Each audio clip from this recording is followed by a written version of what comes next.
प्रसिद्ध कथा है, अकबर एक बार तानसेन से बोले, हमें लगता है कि तुमसे बढ़िया गायक पूरे विश्व में नहीं होगा। बहुत ध्यान से सुनिएगा।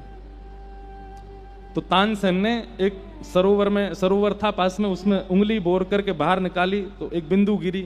बोले, मेरा गायन तो इस बिंदु के समान है, मेरे गुरुदेव इस सरोवर के समान है, स्वामी श्री हरदास जी महाराज। तो अकबर बोला, ये तो देखो हर शिष्य का स्वरूप होता है, वो अपने गुरु की ज्यादा ही महिमा गाता है। तानसेन बोले, मैं झूठी महिमा नहीं गा रहा हूं, मैं वास्तविकता कह रहा हूं, हमारे गुरुदेव सामान्य नहीं है। अकबर बोला, तो मैं तो तब मानूं जब मैं खुद सुनूं। तानसेन बोले, ऐसे तो बिल्कुल मत चले जाना, वो कभी नहीं सुनाएंगे, क्योंकि वो संसार को थोड़ी सुनाते हैं। एक बात हम अपनी कथा में कहते हैं, बहुत ध्यान से सुनना है। हमारे सामने दीदी बैठी हैं, भैया बैठे हैं, हमारे आज भी पराग जी आए हैं और हमारे कृष्ण भैया बैठे हैं, सब स्वर से सबको रिझाते हैं, विशेष रूप से प्रिया प्रियतम का भाव रखते हैं। अब तो हमारे विपराग जी भी किशोरी जी को खूब रिझाते हैं, लाडली जी को खूब मनाते हैं अपने स्वर से खूब। एक बार कहीं कह रहे थे कि अब तो महाराज जी भजन भी मैं प्रिया प्रियतम का स्मरण करके ही गाता हूं, और कभी कई हमारे जो इनके प्रेम वाले भजन है ना, प्रेम वाले भजन जो संसार के दिल टूटे लोग गाते हैं, अगर वो भी कई बार प्रिया जी को स्मरण करके गा दिए जाएं तो कोई अतिशयोक्ति नहीं है, वो उसमें भाव प्रकट हो जाता है। तो एक बात हमारी सुनिएगा, हमने इतने रसिकों के चरित्र पढ़ लिए, सुन लिए, अभी कोई बहुत नहीं पढ़ लिए, पर जितने पढ़ लिए उससे एक बात हमें समझ में आ गई कि ठाकुर जी को गायन बहुत प्रिय है। स्वयं नहीं गाते ठाकुर जी, गाते हैं, बहुत अच्छा स्वर है ठाकुर जी का, लेकिन ठाकुर जी को सुनना बहुत अच्छा लगता है। नरसिंह मेहता वो केदारा गा देते हैं तो ठाकुर जी ऐसे दौड़ के आते हैं जैसे मानो 56 भोग धराए हो नरसिंह ने, लेकिन ठाकुर जी को प्रिय लगता है। मीराबाई, सूरदास, कृष्णदास, कितने भक्त हुए ऐसे, सबने गा गा करके ठाकुर जी को रिझाया। यहां से एक बात सिद्ध है जा भैया, सब साधन एक तरफ, और यदि आपके पास सुंदर कंठ है तो वो भाव एक तरफ। साधन से व्यक्ति जितनी देर में ठाकुर जी को प्राप्त करेगा, कंठ से व्यक्ति उससे पहले ठाकुर जी को प्राप्त कर लेगा। अरे ये सब महापुरुष सामने बैठे हैं, ये लोग जब अपने भाव निमग्न होकर के संकीर्तन में जाते हैं ना, प्रवेश करते हैं, तो साक्षात प्रिया प्रियतम विहार करते दिखने लगते हैं सामने। गायन बहुत प्रिय लगता है ठाकुर जी को। तो तानसेन बोला, ऐसे तो बिल्कुल मत जाना, क्योंकि हमारे गुरुदेव भगवान जो हैं वो तो प्रिया प्रियतम को रिझाने के लिए गाते हैं, राजा फारा इनको नहीं सुनाते। वो संसार का व्यक्ति चाहे पूरी संपत्ति चरणों में धर दे तो हमारे गुरुजी एक स्वर नहीं लगाएंगे। तो अकबर बोला, तो हमको क्या करना पड़ेगा? बोले, हमारे सेवक बन के चलो, हम अपने गुरुजी को प्रणाम करने जाएंगे, तुम हमारे दास तंबूरा उठा करके चलो संग में। लेकिन अकबर सुनने का इतना राजी था, वो मान गया, बोले मैं दास बन के चलूंगा, पर अपने गुरुजी को सुनवाओ। तो तंबूरा उठा करके सेवक बन करके तानसेन का बादशाह अकबर वृंदावन आया, रूप बदल करके फटे पुराने से कपड़े पहन के तंबूरा उठा रखा है, जी हजूर करता चल रहा है तानसेन को। क्यों? स्वामी जी को सुनना है। निधिवन राज में जैसे गए, श्री कुंज बिहारी लाल जी की सेवा चल रही है, स्वामी जी महाराज सेवा कर रहे हैं। तानसेन को आते देख स्वामी जी बोले, बैठो, सेवा चल रही है, ठाकुर जी कुछ गाओ, सुनाओ। तो तानसेन ने कुछ गाना प्रारंभ किया। तानसेन के पद भी बहुत अच्छे हैं, एक मुझे याद नहीं है पर मुझे कल सुनाऊंगा। कल तानसेन का भी भाव, स्वामी जी के चरित्र और सुनाएंगे ना, कल तानसेन का एक पद सुनाएंगे। इतना सुंदर पद गाया प्रिया प्रियतम की स्वरूप माधुरी का। तो तानसेन गाने लगा, लेकिन उसने कहा कि पीछे बादशाह खड़ा है, इसको सुनना है गुरु जी को। तो स्पष्ट तो कह नहीं सकते कि गुरुदेव को सुना दीजिए, इतना संकोच करता है तानसेन। और ये संकोच मैं कथा में कहा करता हूं, हर शिष्य को चाहिए अपने गुरुदेव के प्रति संकोच किया करे। संकोच गहना है शिष्य का। यदि वो बिल्कुल संकोच नहीं करता, बहुत मुंह लगे हो जाते हैं ना, तो आप ये समझिए कि आप गुरुदेव की कृपा से वंचित हो। थोड़ा संकोच कीजिए, थोड़ा झुक के रहिए, थोड़ा पीछे रहिए, हर बात स्पष्ट मत बोल दीजिए। ये सब गुरु कृपा का स्वरूप है। तो तानसेन स्पष्ट तो बोल नहीं सकता कि स्वामी जी को सुना दो, तो गाते गाते गाते उसने अपनी गायकी में त्रुटि की। जैसी त्रुटि की, स्वामी जी ने देखा, ठीक से गाओ। तो तानसेन बोला, गुरुदेव मेरा रियाज बिगड़ गया, आप ठीक करवा दीजिए। स्वामी जी समझ गए, बोले हम सब जानते हैं तुम हमसे सुनना चाहते हो, लेकिन ये त्रुटि करके और हमसे बस कर मैं त्रुटि करूं तो गुरुजी गाएंगे। कैसा संकोच है तानसेन का, इसीलिए तो स्वामी जी का शिष्य बना। स्वामी जी बोले लाओ हम गाते हैं। तानपुरा लेकर के तानसेन बैठा है, पीछे अकबर बादशाह तंबूरा लिए स्वर दे रहा है उसमें। जैसे ही स्वामी जी ने गाना प्रारंभ किया, वृक्ष वल्लरियां मानो जैसे चैतन्य होकर के झूमने लगे। आकाश में चिलचिलाती धूप थी, पर मानो जैसे बादल आकर के सुंदर वातावरण बना दिया। सुंदर ब्यार बहने लगी, वायु में चंदन की सुगंधी आने लगी, कण झंकृत होने लगे। जहां जहां तक दृष्टि जा रही है वन में मानो जैसे हिंसक जीव बाहर निकल करके कान ऊपर करके सब सुन रहे हैं। और ये सब तो था ही, वहां बैठे हर व्यक्ति के नेत्र बंद हो गए, सबके चित्त में कुंज बिहारी लाल प्रकट हो गए। ऐसा स्वर, केवल स्वर लगाया था। तानसेन पहले ही बोल के आया था अकबर को, बोले कुछ भी करना वाह वाह मत कर देना, तुम स्वर सुनते ही वाह वाह करते हो। अच्छा जैसे ही सुन लेते हो तुम्हारे मुंह से निकल आती वाह वाह वाह। गुरुजी के सामने कर दिया तंबूरा से मारेंगे तुमको। अकबर बोला नहीं बोलूंगा, लेकिन स्वामी जी का स्वर सुनते ही वो तो मंत्रमुग्ध, वो भूल गया कि मैं सेवक बन के आया हूं। वाह वाह। तानसेन बोले दाढ़ी को पिटेगा अभी बादशाह। इतने में स्वामी जी बोले कौन बोला वाह? हुजूर हुजूर हुजूर। ये कौन है? इसके स्वर से पता चल रहा था कि ये कोई राजा है। कौन है ये? तानसेन ने चरण पकड़े, बोले महाराज जी हिंदुस्तान का बादशाह बना हुआ अकबर है। बोले तो ये कहा ये तंबूरा पकड़ के चले तेरो? बोले नहीं, आपको सुनने के लिए आए तो रूप बदल करके, राजकीय वेश में तो नहीं आ सकते। स्वामी जी को क्रोध तो आया, लेकिन इस बात से रिझ गए कि चलो कुछ भी हो, आचार्यों के सन्मुख आया, वृंदावन आया, राजकीय रूप में नहीं आया, सेवक बन करके आया। अकबर ने कहा मुझे कुछ सेवा दे दो। बोले जा केसी घाट को एक कोनो टूट को बनवा दे भाई। अकबर बोला ये भी कोई बात है, हिंदुस्तान के बादशाह से आप कह रहे हो कोना बनवा दूं मैं? अरे आप ये कहते घाट बनवा दे, वृंदावन बनवा दे, आप कह रहे हो कोना बनवा दे। बोले पहले कोना बनवा दे फिर वृंदावन की बात करियो, जा। अकबर गया महाराज कोना देखने, तो एक सिड्डी का इतना सा कोना टूटा पड़ा। बोले इसके लिए स्वामी जी ने आज्ञा की इसको बनवा दो। तानसेन से बोला अकबर मुझे ऐसा लग रहा है जैसे मेरी तौहीन हो रही है। अरे ये कोई बनवा, ये बनवाऊंगा मैं? बोले पहले इसको तो बनवा दो, स्वामी जी की आज्ञा। कहते हैं आधी से ज्यादा संपत्ति लग गई, लेकिन वृंदावन का टूटा हुआ एक कोना नहीं बन पा रहा अकबर। अंत में जाकर के स्वामी जी के सामने नतमस्तक हो गया। बोले क्षमा कर दो भगवान, मुझसे गलती हो गई, मैं कोना भी नहीं बनवा सकता वृंदावन का। स्वामी जी बोले अब आई अकल ठिकाने, तू वृंदावन को निर्माण करेगो, तू वृंदावन को महिमा बनावेगो, ये शामा शाम को नित्य विलास है। ऐसे नृपति द्वार ठाड़े रहे, बड़े बड़े राजा द्वार पर खड़े रहते हैं, लेकिन स्वामी जी की चित्तवृत्ति कुंज बिहारी लाल जी का परित्याग नहीं करते, सदा उनमें ही विलीन रहते हैं। ऐसे स्वामी जी महाराज। आइए उनके अब जन्म की कथा सुनते हैं, कैसे हमारे श्री स्वामी श्री हरदास जी महाराज इस धराधाम पृथ्वी पर पधारे। आपके निकुंज में कई नाम हैं। श्री ललिता जी स्पष्ट नहीं कहते, इसलिए प्रेम सहेली। श्री प्रिया जी की प्रेम सहेली हैं कौन? ललिता जी, स्वामिनी जी। एक बहुत सुंदर पद है, मेरे को बस मैं सोच रहा हूं वो आए तो वो लीला सुनाऊं, तो जब आएगा तो सुना दूंगा। तो एक बार की बात है, नारद जी द्वारिका गए और द्वारिका में सुंदर सेज पर ठाकुर जी बैठे हैं, पर ठाकुर जी की बहुत थोड़ी सी चढ़ी हुई है और मानो मन में बहुत बहुत विरह में है, थोड़ा कुछ चिंतन चल रहा है। नारद जी महाराज ने जाकर के प्रणाम किया। गोविंद भुज गुप्तायाम द्वारवत्ताम कुरुद्वह अवासीत नारदो भिक्षणम कृष्णोपासन लालसा। भागवत जी में प्रसंग आता है कि नारद जी आदि जैसे निर्ग्रंथा संत द्वारिका में इसलिए भ्रमण करते रहते हैं कि किसी ना किसी बहाने ठाकुर जी मिल जाएं। तो नारद जी महाराज गए, ठाकुर जी को प्रणाम किया। ठाकुर जी आइए नारद जी, कैसे आए, विराजो। नारद जी बोले जय जय। आज आपकी मुखाकृति और नेत्रों से ऐसा लगता है कि कुछ गहरे चिंतन में हो आप। नहीं हमें बताओ ना क्या सोच रहे हैं, आपके चित्त में क्या चल रहा है, थोड़ा हमको भी तो अनुभव कराओ। ठाकुर जी बोले इधर आओ बैठो। जैसे नारद जी समीप गए, ठाकुर जी ने स्पर्श किया, तुरंत नारद जी के नेत्र बंद हुए और क्या दिखा? श्री वृंदावन।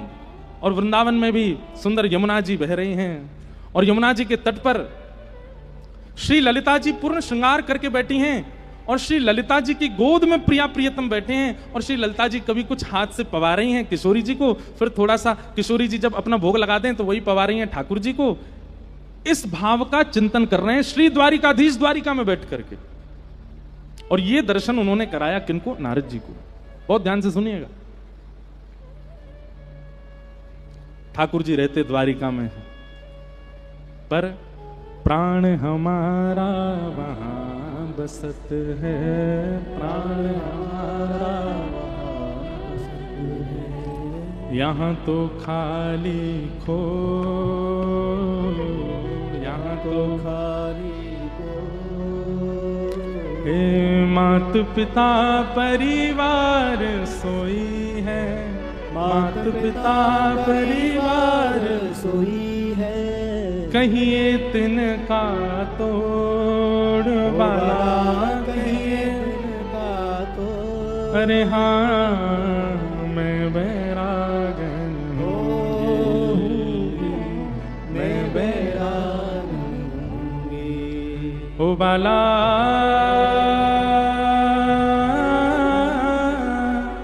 मैं बैरागन होऊंगी, होऊंगी, मैं बैरागन होऊंगी,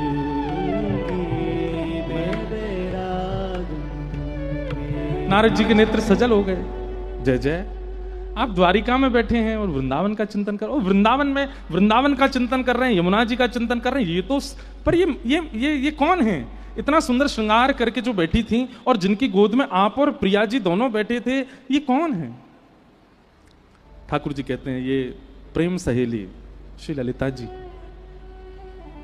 आज नारद जी बैठ गए आसन लगा करके ठाकुर जी के आगे, बोले जय जय मुझे आज आपसे विनती है, ये क्या रस है, ये अष्ट सखियों का रहस्य क्या है, और ये निकुंज क्या है, ये निवृत्त निकुंज क्या है? आप उस निकुंज में, उस निकुंज के रस में क्यों डूबे रहते हैं? और ये दुनिया भर के, चाहे महादेव के पास चले जाओ, ये सब निकुंज की उपासना क्यों करते हैं? ये निकुंज है क्या? मुझे इसके बारे में बताओ। जैसे किसी बालक को कह दो कि मेले में चलें, तो वो अपना बुखार भूल जाता है, अपनी थकान भूल जाता है। ऐसे ही ठाकुर जी के नेत्र बिल्कुल प्रसन्नता में भर गए और नेत्र में प्रेमाश्रु भराए। मेरा नारद, तुझे निकुंज रस जानना है, प्रेम रस जानना है? बोले हाँ, चल मेरा हाथ पकड़, चल तुझे दिखा के लाता हूं। और श्री नारद जी महाराज को लेकर के गए। बहुत ध्यान से सुनना, बड़ी अच्छी कथा है। नारद जी महाराज को ठाकुर जी लेकर के गए ऐसे स्थान पर जहां ना सूर्य का प्रकाश पहुंचता है, ना चंद्र की किरणें पहुंचती हैं, ना वो रसातल है, ना वो स्वर्ग है, ना वो पृथ्वी लोक है। पता नहीं, एक अद्भुत स्थान है। तभी नारद जी देखते हैं कि वहां 5 पर्वत हैं और उन 5 पर्वतों के आगे 5 ऋषि बैठ करके तपस्या कर रहे हैं। नारद जी कहते हैं भगवान, ये कैसा दृश्य है? ये 5 कौन हैं? और इन 5 के पीछे जो 5 पर्वत माला है, ये क्या है? और ये 5 ऐसे एक अज्ञात स्थान पर बैठ करके किस भावना की तपस्या कर रहे हैं? ये सब क्या हो रहा है?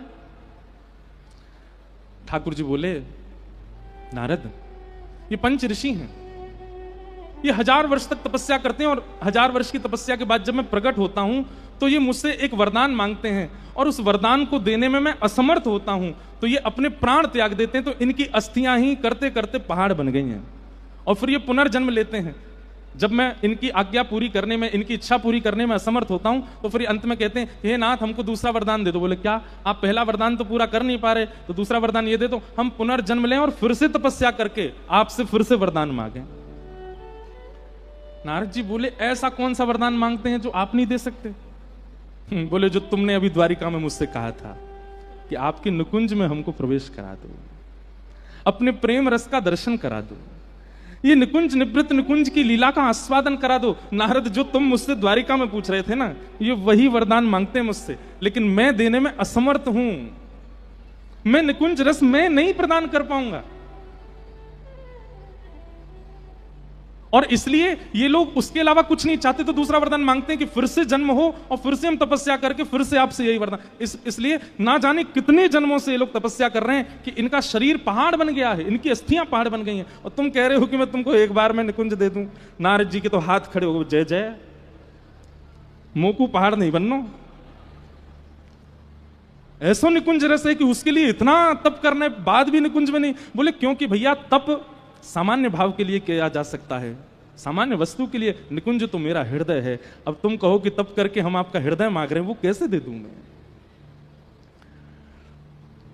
नारद जी कहते हैं ठाकुर जी इस संसार में ऐसी कोई वस्तु नहीं जो आप नहीं दे सकते, पर निकुंज आप नहीं प्रदान कर सकते, उसके पीछे कारण क्या है? बोले 2 कारण है। बोले क्या? पहली बात तो हम पे चाबी नहीं है निकुंज की, और दूसरी बात जिन पर चाबी है निकुंज की वो इन पर कृपा करने के लिए तब तक नहीं आएंगी जब तक ये मान रहित नहीं होंगे। बहुत ध्यान से सुनना, एक एक शब्द बहुत अच्छा है इस कथा का। ये स्वामी जी के प्राकट्य की कथा है। बोले जिस पर निकुंज की चाबी है वो तब तक नहीं आएंगे जब तक ये पंचों ऋषि मान रहित नहीं होंगे, और मान रहित व्यक्ति तभी होगा जब उसके जीवन में गुरु आ जाएंगे। नारद जी इन 5 ने अभी तक गुरु नहीं बनाए, इनके जीवन में गुरु नहीं है। इसीलिए तो जब मैं प्रकट होता हूं तो ये मुझसे कहते निकुंज दर्शन कराओ, और मैं मना करता हूं कि निकुंज देने की मेरी सामर्थ्य नहीं है, तो ये अभिमान में आकर के दूसरा मांगते हैं कि तो फिर ठाकुर जी दूसरा वरदान दीजिए कि हम फिर से जन्म लें और फिर से तपस्या करके फिर से आपसे यही वरदान मांगें। इनका ये सूक्ष्म अभिमान है कि हम निकुंज मांगते रहेंगे चाहे आप मत दो, हमारे तप में इतनी सामर्थ्य, हम बार बार जन्म लेकर के निकुंज की भावना रखेंगे। ये हट, ये इनका जो हट है ये मान के रूप में आ चुका है, इसलिए इनको निकुंज नहीं मिल रहा है। मान दूर करने के लिए इनको गुरु की आवश्यकता है। तो नारद जी बोले इनको दीक्षा कौन देगा? बोले तुमको हम क्यों लेके आए यहां पे, तुमको हम क्यों लेके आए? पूरी लीला जुड़ी हुई है नारद, तुम्हारे मन से कुछ नहीं होता, सब मैं सोच के बैठा हूं। अब तुम जाओ और इन 5 को गोपाल मंत्र की दीक्षा प्रदान करो। नारद जी महाराज कहते हैं चरण कहां हैं आपके? ये इतनी मैंने निकुंज क्या पूछा, आप अपने काम बनवा रहे हो मुझसे? बोले पहले करो तो निकुंज में प्रवेश मिलेगा। नारद जी गए और उन 5 ऋषियों के सन्मुख बैठकर के गोपाल मंत्र की दीक्षा प्रदान की, और दीक्षा प्रदान करते ही उनको आज्ञा कर दी अब इसका पुरुषण कीजिए। पुरुषण के बड़े नियम होते हैं, 1.25 करोड़ जाप होता है, उसके बड़े नियम कानून आदि सब होते हैं। गोपाल मंत्र का उन 5 ऋषियों ने जब पुरुषण करना प्रारंभ किया तो उनके चित्त से मान नष्ट हो गया, अभिमान नष्ट हो गया, और जैसे ही मान नष्ट हुआ तब उन 5 के पुरुषण के प्रभाव से पुरुषण पूर्ण होते ही एक सूर्य के समान एक कांति सामने से दिखने लगी, और कांति देखते ही देखते थोड़ी ओझल हुई और उस कांति में से श्री ललिता जी प्रकट हो गई। और ललिता जी जैसे ही प्रकट हुई, श्री जी नहीं आई हैं, ठाकुर जी नहीं आए हैं, निकुंज की कामना की है तो सखी आई है, सहचरी आई है। ललिता जी जैसी आई तो इन 5 ऋषियों के चित्त में मन में भाव आया, अरे ये कितनी सुंदर है, मैं इनको अपनी लाली बना लूं। दूसरे के मन में आयो ये कितनी सुंदर है, मैं इनको अपनी सखी बना लूं। तीसरे के मन में आयो ये कितनी सुंदर है, मैं इनको अपना गुरु बना लूं। ऐसे 5 अलग अलग भाव 5 ऋषियों के चित्त में श्री ललिता जी को देख करके प्रकट भय। श्री ललिता जी उनके मन के भाव कुछ मांग ही नहीं पाई, कुछ बोल ही नहीं पाए, कुछ और आगे कहे ही नहीं पाए, केवल भावना प्रकट हुई कितनी सुंदर है, इनको हम अपनी लाली बना लें। 5 ऋषियों के चित्त में जो भावना प्रकट हुई, ललिता जी ने कहा तथास्तु, अब ये पूर्ण होगा। और तभी वे 5 ऋषि ही गंगाधर, गुरुजन, जपना, भगना, भीला और चित्रा जी के रूप में पृथ्वी पर प्रकट हुए, जिसमें गंगाधर जी जो हैं ये स्वामी श्री हरदास जी के पिताजी हैं, क्योंकि उनके चित्त में भाव आया कि ऐसी तो हमारी लाली हो। श्री गुरुजन जो हैं ये श्री स्वामिनी जी के मामा जी हुए। जपना, भगना, भीला ये सब सेवक गण हुए। चित्रा जी माता जी हुई स्वामी जी की। आज्ञा दे दी, बोले जाइए आपकी इच्छा पूरी होगी। और कलिकाल में श्री वृंदावन के मध्यस्थ विराजमान राजपुर गांव में गंगाधर जी और चित्रा मैया ये 2 माता पिता के रूप में पधारे। आपने आसुधीर जी जो स्वामी श्री हरदास जी के गुरु जी हैं, वे गिरिराज जी के स्वरूप हैं, श्री गोवर्धन नाथ जी के ही स्वरूप हैं श्री आसुधीर जी। आसुधीर जी से जाकर के प्रार्थना करी तो आसुधीर जी ने दिव्य अपने भाव से देख लिया और आज्ञा कर दी, बोले आप 5 सामान्य रूप से नहीं आए, आपने इच्छा प्रकट की है यहाँ आने की, इसलिए आप आए हो, और अब चिंता मत करो, साक्षात निकुंज नायिका श्री ललिता जी पधार रही हैं, अब तो बस प्रतीक्षा करो। आसुधीर गुरु जी ने आज्ञा दे दी, और आज्ञा उनकी ऐसी पूर्ण भई कि महाराज। अच्छा, एक और बात आती है कि जब चित्रा मैया स्वामी जी की माता जी, जब आपके गर्भ में श्री ललिता जी को आगमन भयो तो महादेव और पार्वती जी बोले भैया गुरु जी को प्राकट हेवे वारो है। स्वामी जी को अपनी निकुंज के गुरु जी मानते हैं श्री महादेव। क्यों? क्योंकि जब रास हुआ, महारास हुआ, तो महारास में महादेव आए, सबको पता है, लेकिन गोपियों ने अंदर प्रवेश नहीं करने दिया। बोले अंदर तो केवल गोपी जा सकती है। तब महादेव ने बाहर से प्रार्थना करी, ठाकुर जी कृपा करो, मैं भीतर कैसे आऊं? तब ठाकुर जी ने ललिता जी को आज्ञा की, बोले आप जाओ और जाकर के निकुंज रस का इनको ज्ञान दो।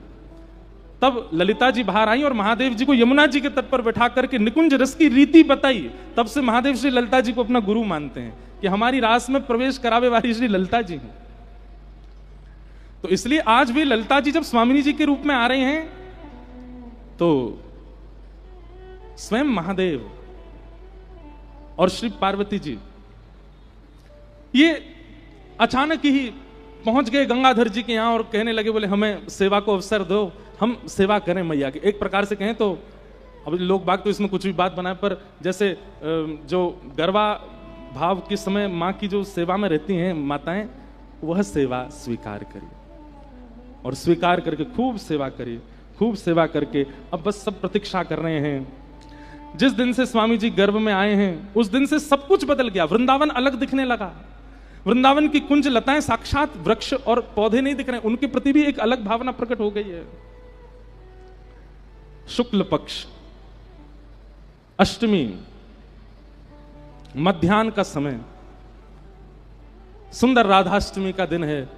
पूरे ब्रजमंडल में किशोरी जी के पावन जन्मोत्सव की बेला आई है। सब जन श्री किशोरी जी के मंगल जन्मोत्सव को मना रहे हैं और उसी समय श्री गंगाधर जी के यहां पर साक्षात श्री ललिता जी ही स्वामी श्री हरदास जी के रूप में प्रकट भई हैं। बधाई हो, बधाई हो, बधाई हो। कुंज बिहारी, कुंज बिहारी, कुंज बिहारी। आपको जन्म भयो, जन्म लेते ही आप छोटे बालक के रूप में नहीं आई हैं। ऐसा लग रहा मानो जैसे कोई 16 वर्ष की कोई कन्या हो, और उस रूप में जब आपका चित्रा जी ने दर्शन किया है, आहा, ऐसे सुंदर स्वरूप को देख करके सब नतमस्तक कह गए। महादेव ने दर्शन किए, महादेव के लिए ही वो ऐसे भाव में आई कि महादेव को दर्शन हो जाए। महादेव ने दर्शन किए, सब ने प्रणाम किया और कुछ क्षण के लिए अपने उस रूप में दिखा करके और फिर नन्हे से बालक हो गए। आहा, श्री गंगाधर जी ने बाहर आकर के सबको बधाई दी है और जाकर के श्री आसुधीर जी को आदि आदि सब रसिकन को जैसी पता चली है कि भैया गंगाधर जी के यहां पुत्र रत्न हुए हैं, आसुधीर जी वहीं दौड़ करके आए हैं और रास्ता में ही खूब बधाई लुटाते भय आ रहे हैं, सब आनंद करते भय आ रहे हैं। भैया आज हमारी श्री ललिता जी ही प्रकट हो गए हैं। छोटे से स्वामी जी को गोद में लिया आसुधीर जी ने और गोद में लेते ही कंठी पहना दी और कान में मंत्र देकर के दीक्षा प्रदान कर दी। छोटे से जन्म लेते ही सबसे पहले बालक का नालच छेदन होता है, जात कर्म संस्कार होता है, आदि आदि होते हैं, पर स्वामी जी महाराज की दीक्षा हुई है। जन्म लेते ही कान में मंत्र दिए, कंठी पहना दी, स्वामी जी की दीक्षा हो गई है। हाँ हाँ, अब स्वामी जी की बधाई गाते हैं, पूरे ब्रजमंडल में आनंद है रहे है। आहा, हरिवंश महाप्रभु जी की मैया, अब मैया तो सब एक ही हूं मैं बाबा, माँ तो सब समान है। तो ऐसे हमारे स्वामी जी प्रकट भय। आप फिर बाल रूप में ही है गए। आसुधीर आपके गुरु जी, आपने जाकर के आपको मंत्र सुनायो, कंठी पहना करके दीक्षा प्रदान कर दे और धीमे धीमे आप एक युवा में आगे बढ़े। तो आपको स्वरूप हो कि पीली धोती धारण करते, पीली धोती पहनते, नीलो पटका पहनते और बिल्कुल धीर गंभीर रहते। कोई जैसे चंचल स्वभाव के बालक हूं मैं, इतनी ज्यादा चंचलता नहीं, थोड़ी गंभीरता। या फिर ऐसा कहो कि बाह्य रूप से अपनी चंचलता प्रकट नहीं करते हैं पर चित्त में सदैव भाव में रहते हैं। ऐसे स्वामी श्री हरदास जी महाराज अपने निज भाव में रहते।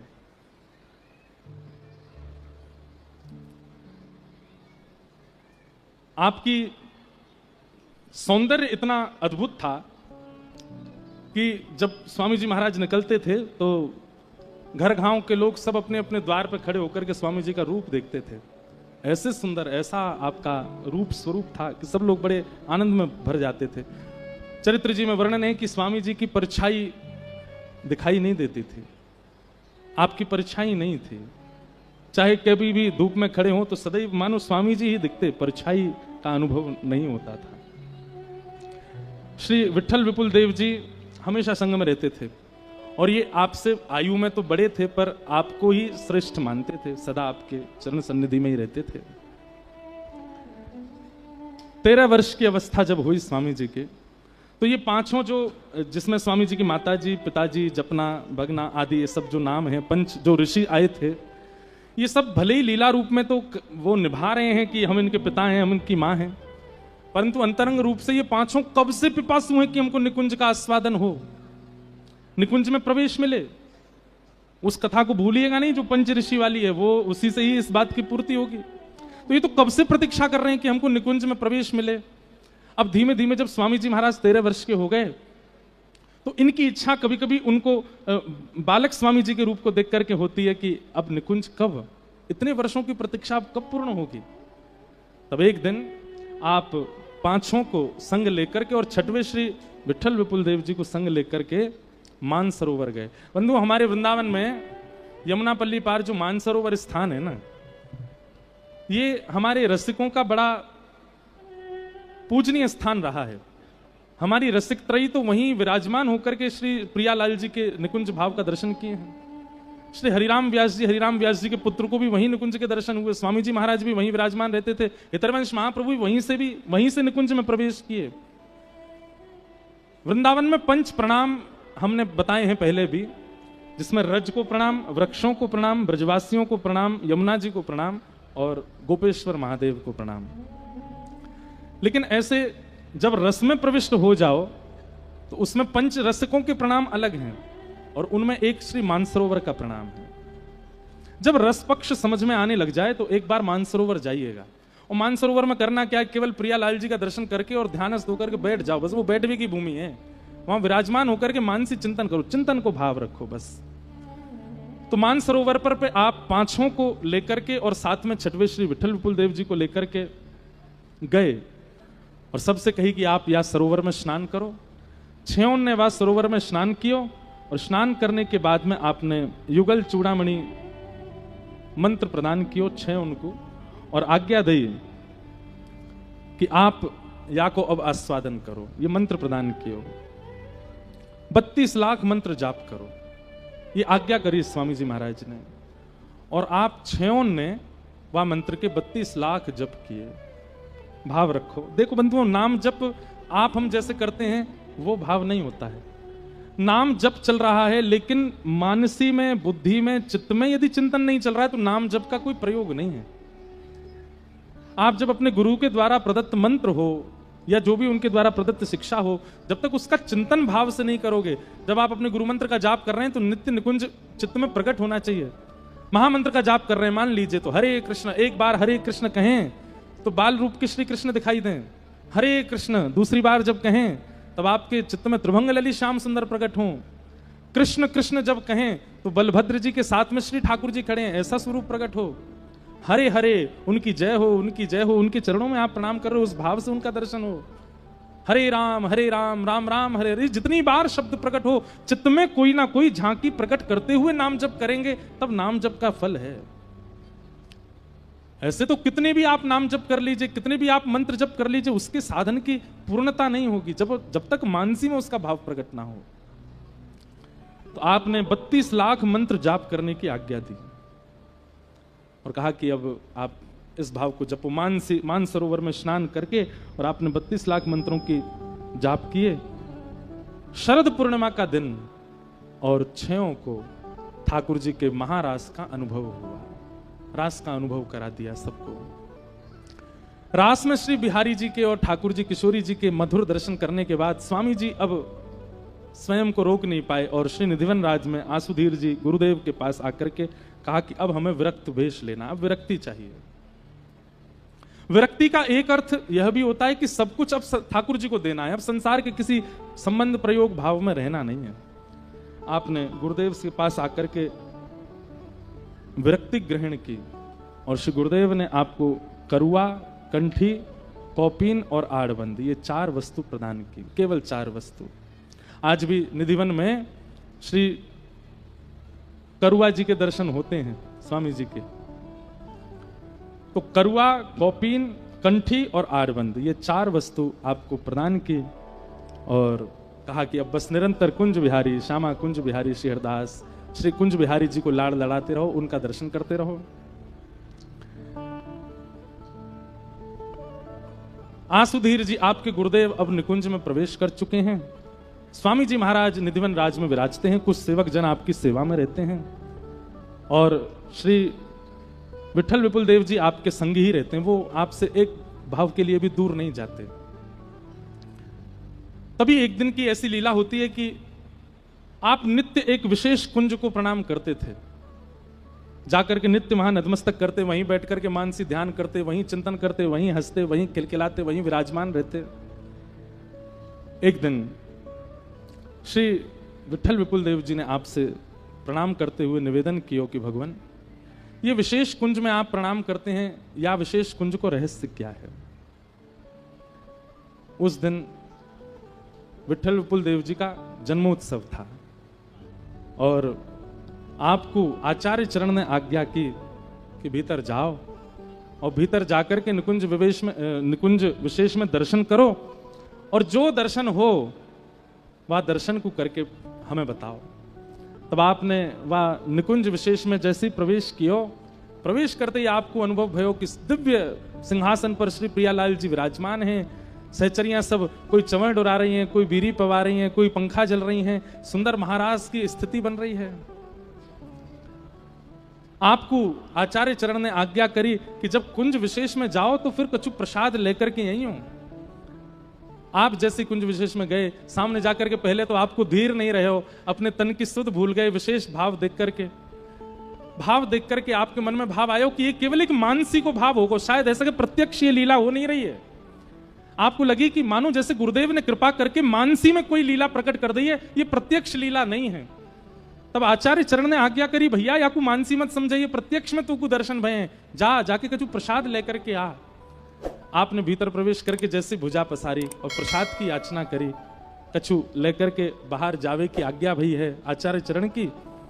आपने जैसी भुजा पसारी, श्री प्रिया प्रियतम उनको देख करके मंद मंद मुस्कान लगे और मुस्कुराते भये श्री प्रियालाल जी दोनों एक दूसरे के समीप गए, एक दूसरे के कंठ में गलवैयां दई और जैसे ही एक दूसरे के समीप आए, चैतन्य श्री प्रिया जी, चैतन्य श्री लाल जी एक दूसरे के श्री अंग में विलीन हो गए और श्री वृंदावन के निकुंज विलासी श्री कुंज बिहारी लाल प्रकट है गए हैं और प्रकट है ते श्री विठल विपुल बिहारी देव जी को प्राप्त भय।